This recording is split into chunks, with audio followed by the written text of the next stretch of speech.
Ce n'est que dans la seconde moitié du siècle dernier que des explorateurs blancs pénétrèrent au cœur de l'Afrique, dans la région que nous appelons aujourd'hui Katanga.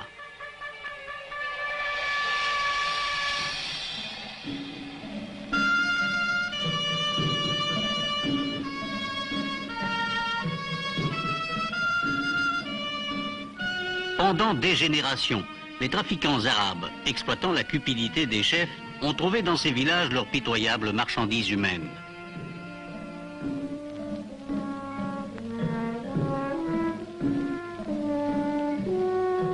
Constamment menacée, mal nourrie, décimée par les maladies, ignorante et superstitieuse, cette population semblait figée dans un immobilisme séculaire.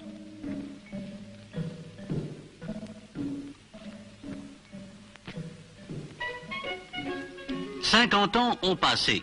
Quelques hommes venus de la lointaine Europe ont vaincu des difficultés qui paraissaient insurmontables. Une puissante industrie s'est créée de toutes pièces en quelques années, appelant au travail des milliers d'indigènes et de Belges. Mais la tâche la plus difficile, la plus exaltante aussi, a été d'apprendre à des hommes et à des femmes sortis d'un autre âge tout ce que des siècles de progrès nous ont rendu familiers et que nous appelons civilisation. Cette tâche, l'industrie minière l'a entreprise.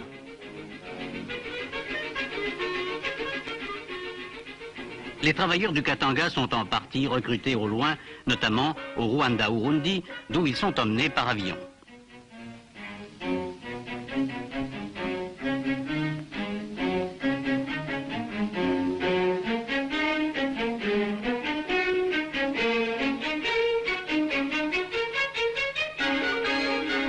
Avant de s'embarquer, ils ont reçu dans des chantiers d'apprentissage un début de formation professionnelle. Curieux et un peu émus, les voici descendant avec leur famille sur l'aérodrome d'Elisabethville.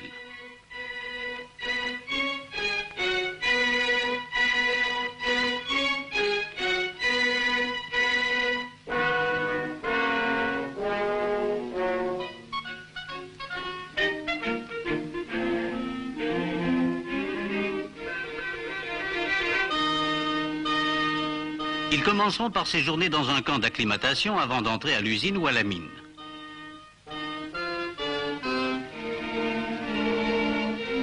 Des objets de première nécessité leur sont distribués.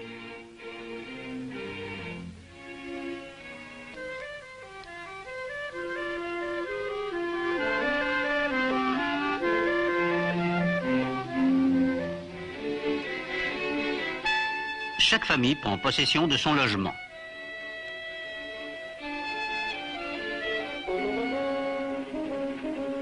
Les 22 000 travailleurs de l'industrie minière du Haut-Katanga vivent dans des cités construites à leur intention. Avec femmes et enfants, ils forment une population de 90 000 personnes. La vie familiale a pu naître et se développer dans ces cités industrielles à partir du moment où leur population a compté une proportion normale de femmes. En 1925, cette proportion était de 18 femmes pour 100 hommes. Actuellement, 80% des travailleurs sont mariés. Les distractions ont pris un tour paisible.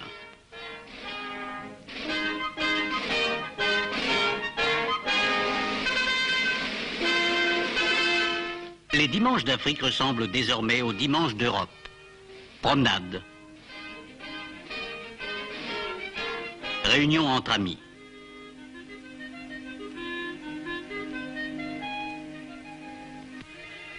Des jardins d'enfants au cours pour adultes, l'enseignement a été fortement développé. Il a aussi été adapté.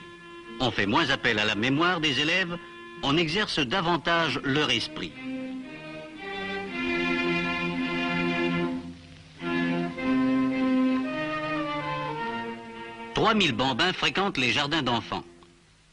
15 000 garçons et filles suivent les cours de l'école primaire.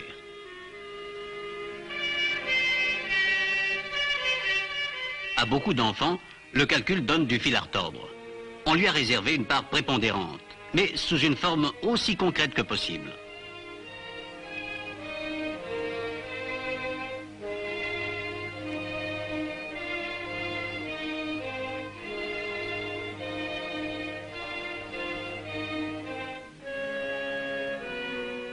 Le cycle primaire se termine en 6e.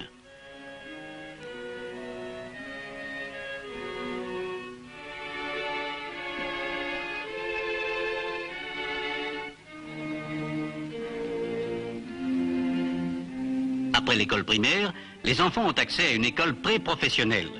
Ils y apprennent l'ajustage, le moulage, la menuiserie, l'électricité. Voici le cours d'ajustage.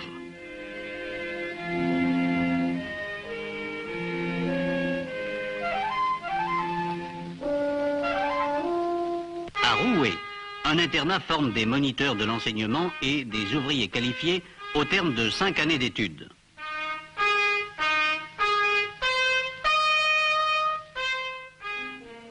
Les sports occupent dans l'horaire une place de choix.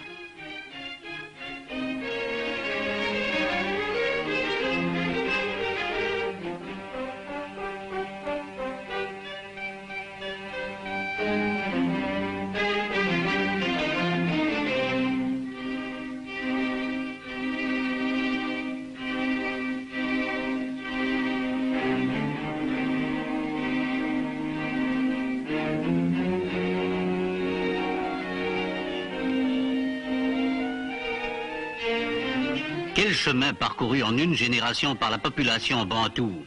L'effort d'éducation a réussi à éveiller le sens du raisonnement, à susciter la curiosité intellectuelle.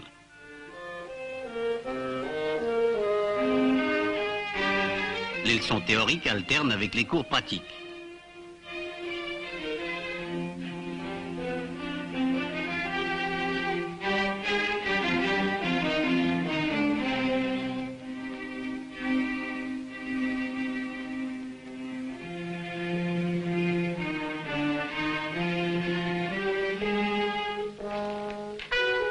Les adultes à qui la formation générale a manqué ont à leur disposition des écoles du soir.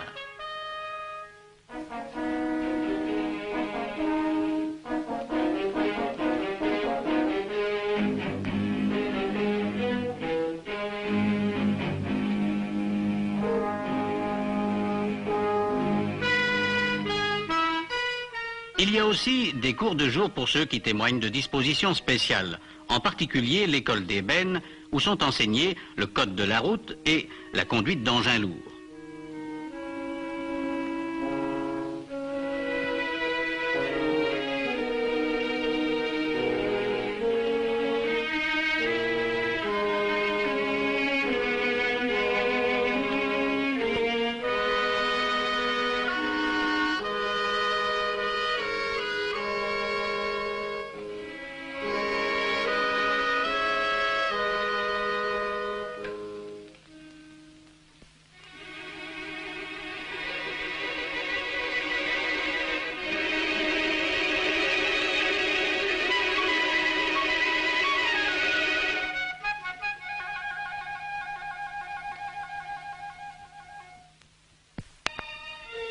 Autre aspect des préoccupations sociales, les hôpitaux.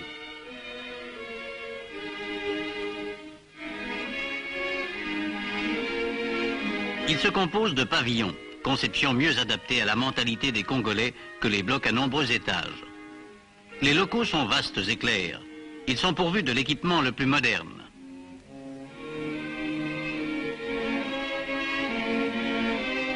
Radiographie. Anesthésie. Voici la maternité de l'hôpital de Jadoville.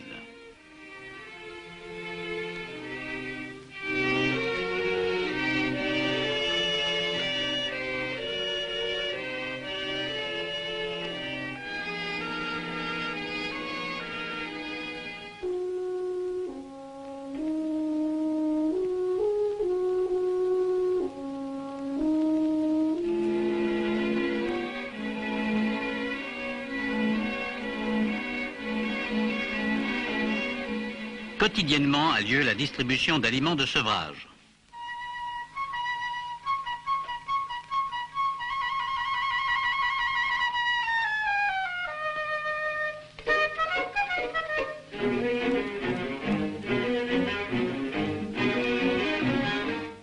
L'œuvre pour la protection de l'enfance noire conseille les futures mamans et assure la surveillance médicale des mères et des enfants.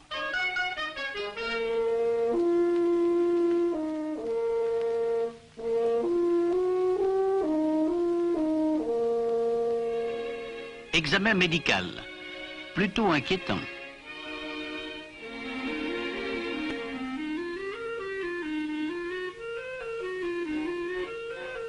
Les enfants qui ont eu le malheur de perdre leurs parents sont recueillis par l'orphelinat. Ils y retrouvent l'insouciance de leur âge.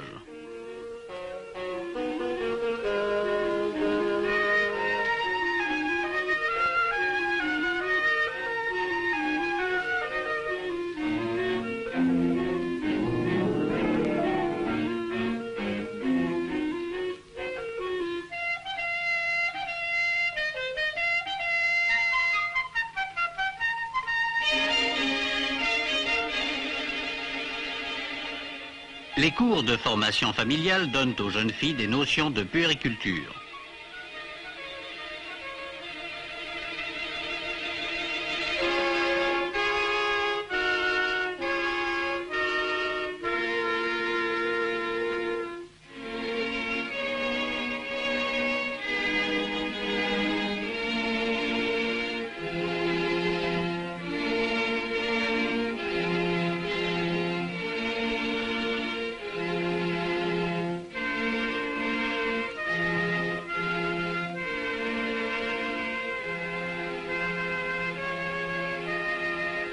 Leurs gestes ne sont-ils pas ceux des jeunes filles de chez nous, des jeunes filles du monde entier?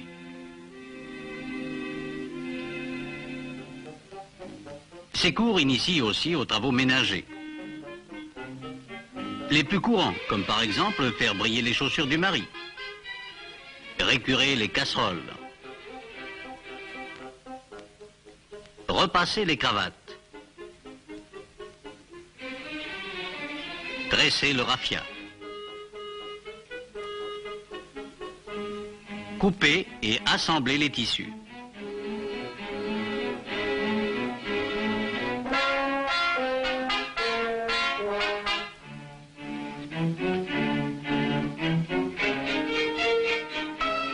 On a même songé à apprendre aux ménagères comment choisir et acheter. Et c'est sans doute le plus amusant. Mais il faut encore savoir repriser les chaussettes, coudre un fond de culotte,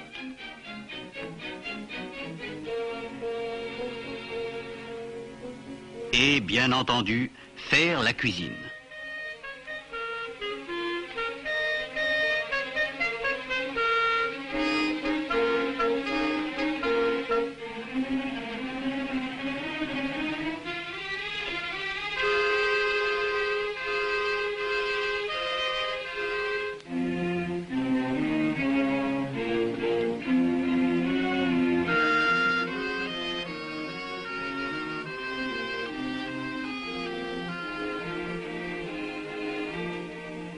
L'art culinaire local s'enrichit des traditions européennes à la satisfaction générale, semble-t-il.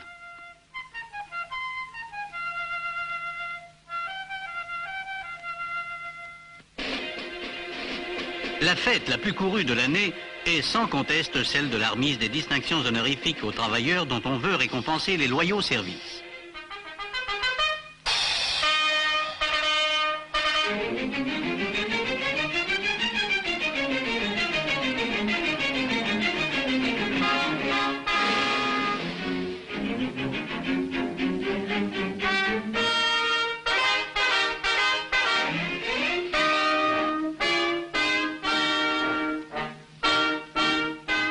La personnalité des Bantous stabilisés au service d'une entreprise s'affirme et se développe.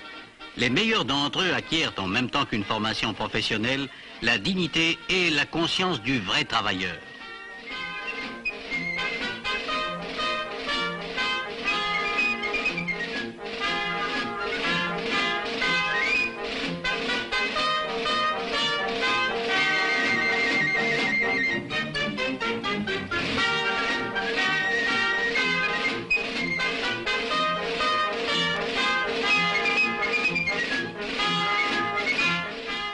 Ces garçons que nous voyons défiler, les filles qui leur emboîteront le pas dans un moment, sont tous enfants de travailleurs.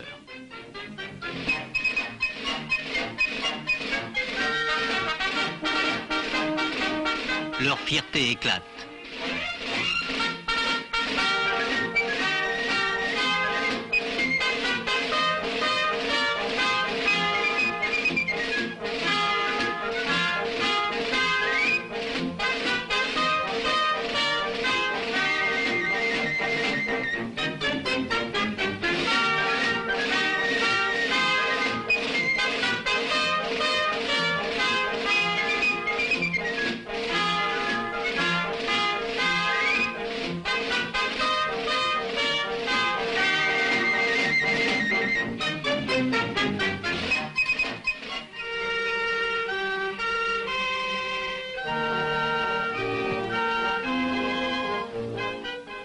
Contrastant avec l'austérité de l'horizon industriel, se présente à nous l'oasis du théâtre de verdure.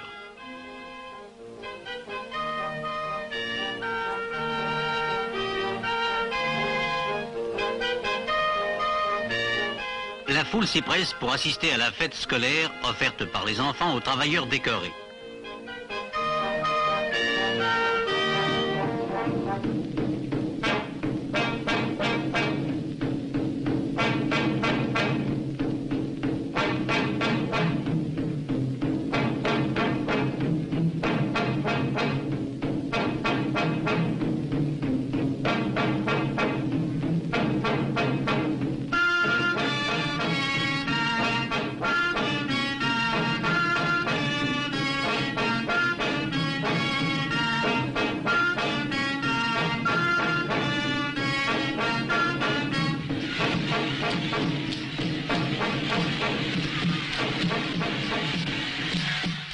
Les danses puisent leurs racines dans la tradition africaine.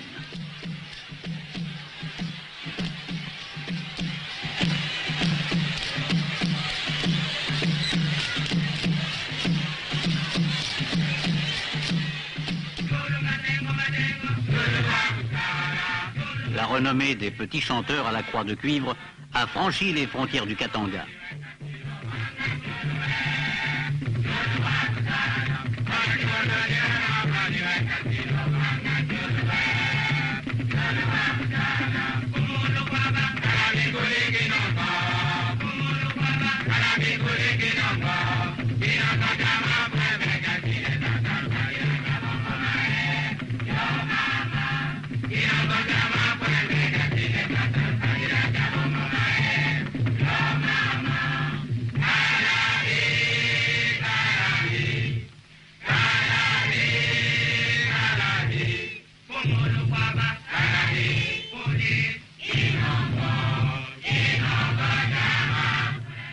Les sources d'inspiration de l'âme noire s'enrichissent ainsi des moyens d'expression de la culture occidentale, qui elle-même, il y a 2000 ans, trouvait sur les rivages africains et asiatiques de la Méditerranée ses premiers aliments.